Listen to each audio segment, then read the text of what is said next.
Welcome into the Red Fox Report. Tommy Armstrong here with my co-host Dan Aulbach and a special appearance from Marist men's basketball beat writer Marley. We'll hear from him in just a second after seeing the results of the MAC tournament. Atlantic City, it's the number 3 Marist Red Foxes versus the number 6 Mount St. Mary's in the quarterfinal of the MAC tournament. Winner taking on Merrimack.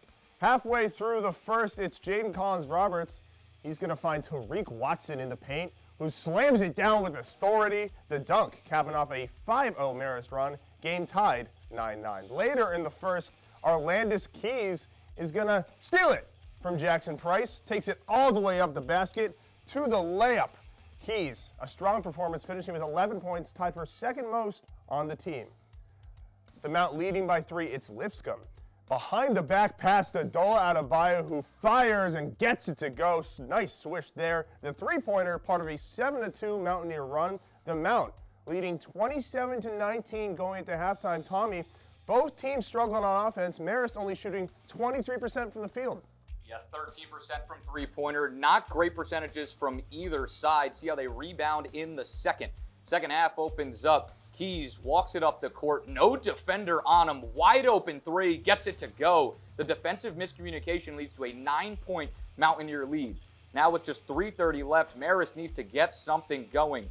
Handoff from Schofield to Pasquarelli. Triple up top is a bucket. First team All-MAC selection led the Red Foxes with 16 points. Same score, 2:48 left. It's an inbound pass underneath. Looks like Marist has him at first, but a cutting Adebayo up top for the slam. Soars over, ends a 7-minute scoring drought. Adebayo had a standout performance, leading them out with 19 points and 11 rebounds with some highlight reel tape on that finish. Marist went 4 for 28 from 3 and ultimately unable to complete the comeback. First-year coach Donnie Lynn and Mount St. Mary's would go on to win 62-58, ending a historic season for the Red Foxes. Here's what head coach John Dunn had to say following the loss. We wanted to be in the finals, and I thought we were good enough to be there. Some injuries happen. And, listen, I'm not making excuses. It just is what it is. Some injuries happen. Then you can't forget that Jaden Collins-Roberts and Josh Pasquarelli are sophomores. I think we forget that. Probably got a little tired down the stretch, mentally, physically. But they're fighters. They're warriors. You saw how they came back in the second half tonight after having a subpar first half. They're just awesome. Love going to war with them. And but they're young.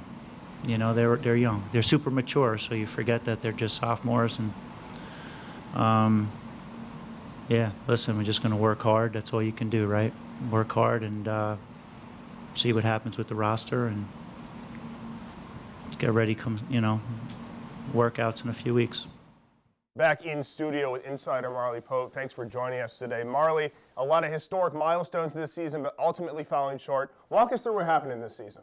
Yeah, Marist had a great season, winning 20 games, 5th time in program history, first time since 2007. They put together a great regular season, and to end the season, they had a 4-game losing streak, and ultimately losing 5 in a row in the MAC tournament. Completely ended their season on a sour note. During the whole season, they were sitting at the 1 or the 2 seed in the MAC, and they fell to the 3 in the tournament, and the offense just kind of slowed down to a halt, and they weren't able to overcome those struggles in the MAC tournament. But for the season as a whole, it was a great accomplishment for them. First sellout in McCann Arena since 2008. They had multiple big crowds. They introduced a new uniform for the first time in maybe forever with the Marist 87s because of how much buzz that the team created throughout the season. So if looking at it from a 30,000-foot view, it was a great success, but the end of the season is definitely something that will leave a sour taste in the program's mouth. Could I have you talk about the biggest name all season long? Josh Pasquarelli, first team all-selection, had a heck of a run, little cold at the end, and now in the transfer portal. What do you make of his full-time year? Yeah, Pasquarelli had a great sophomore season, building off of rookie year where he was on the All-MAC rookie team and immediately took the reins of this offense and was really the best player on offense and was the best shooter, was the most consistent shooter. He had way higher efficiency on higher volume, so he was a very impressive season. First All-MAC player from Marist since 2007, and now he enters the portal and will be at presumably a high major school. All we have for you today. Thanks for joining us, Marley, on this episode of the Red Fox Report.